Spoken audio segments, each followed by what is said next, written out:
Assalamualaikum warahmatullahi wabarakatuh. Waalaikumsalam warahmatullahi wabarakatuh.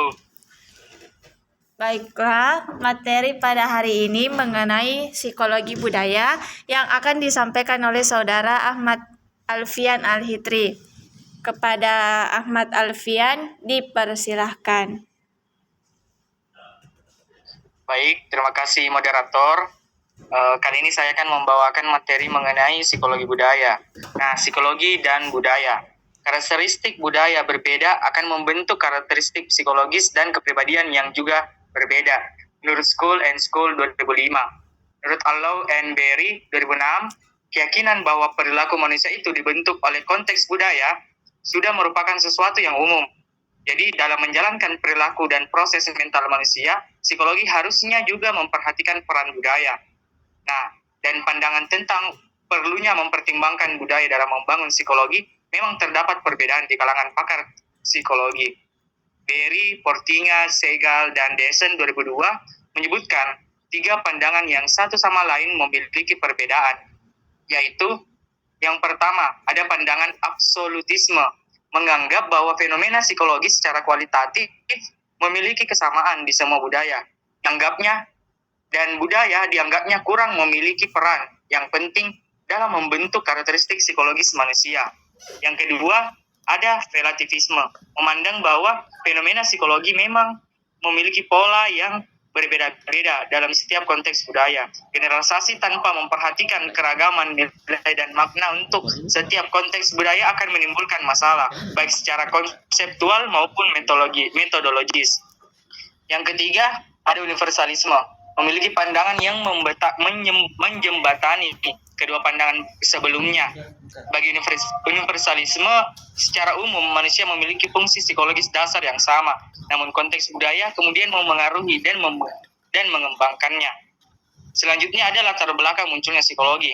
Latar belakang munculnya psikologi diawali oleh kehendak untuk lebih memperhatikan aspek budaya dalam membangun psikologi tersebut, yang muncul terutama selepas Perang Dunia II pada tahun 1939 sampai 1945.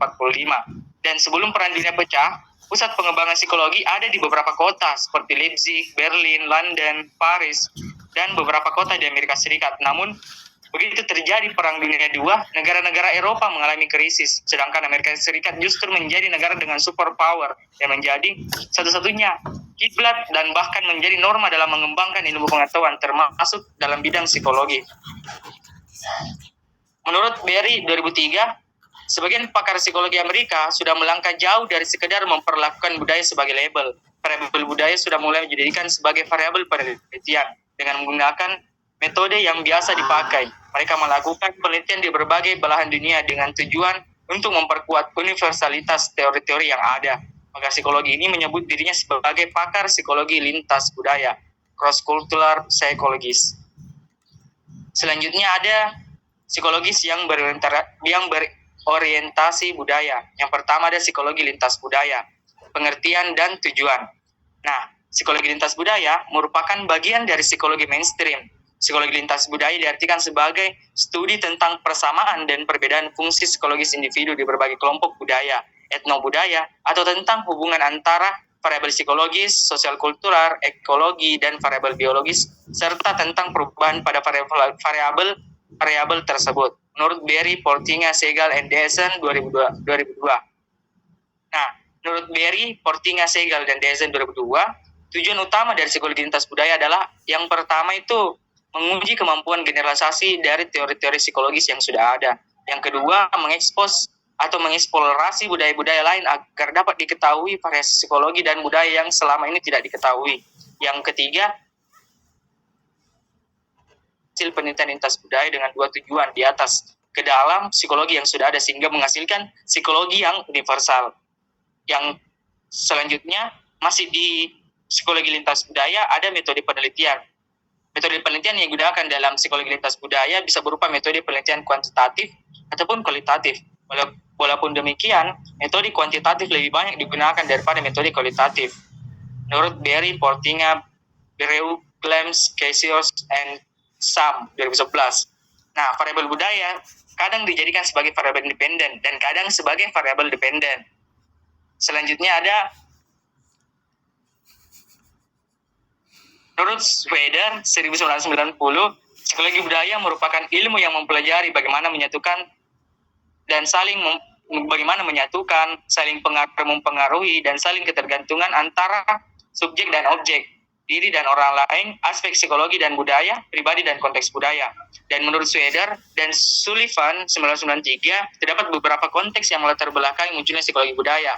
Yang pertama itu konteks keilmuan, sejarah, dan kelembagaan. Dari konteks keilmuan, ilmu psikologi yang awalnya fokus pada masalah-masalah individual, dan antropologi yang lebih fokus pada masalah-masalah etnografis. Secara perlahan mengalami perubahan yang terjadi kemudian, psikologi tidak lagi fokus pada perilaku individu, dan antropologi pun mulai tertarik dengan person center etnografi, hingga interaksi antara psikologi dan antropologi pun tidak terelakkan. Menurut Schroeder dan Sullivan 1993, tujuan psikologi budaya adalah psikologi budaya dibentuk untuk menguji bahwa perbedaan fungsi psikologis bukan hanya dipengaruhi oleh faktor-faktor individual, tapi juga dipengaruhi oleh faktor budaya dan etnis. Selanjutnya adalah psikologi indigenos.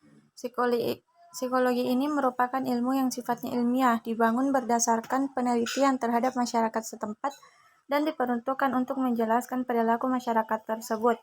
Kim dan Berry pada tahun 1993 menyebutkan 6 asumsi penting dalam penelitian strategi psikologi indigenos. Yang pertama, psikologi ini menekankan pada pemahaman yang bersumber dari berbagai konteks, baik konteks ekologis, budaya, politik, ataupun sejarah. Kemudian, psikologi ini merupakan studi tentang perlunya setiap konteks budaya meningkatkan pemahaman indigenos mengenai dirinya sendiri.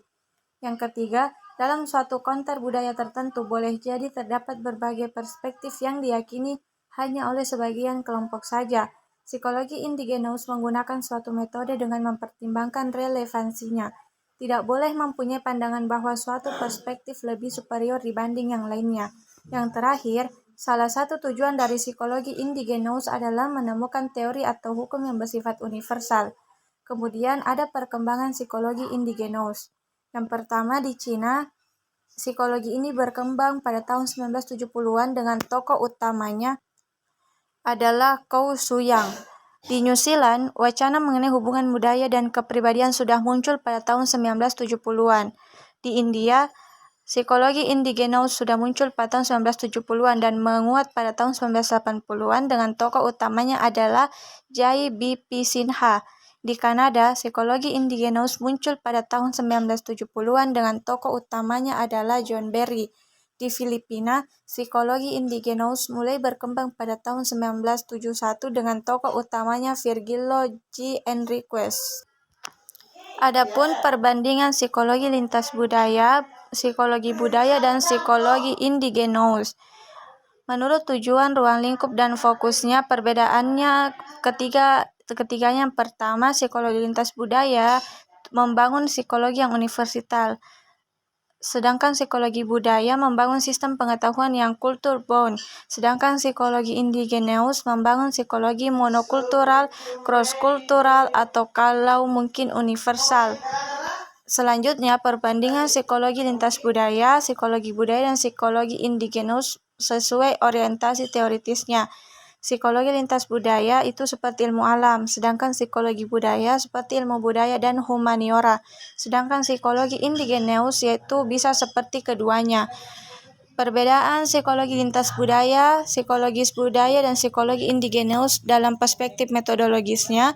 Psikologi lintas budaya membandingkan lintas budaya. Psikologi budaya menganalisis monokultural dan lintas budaya.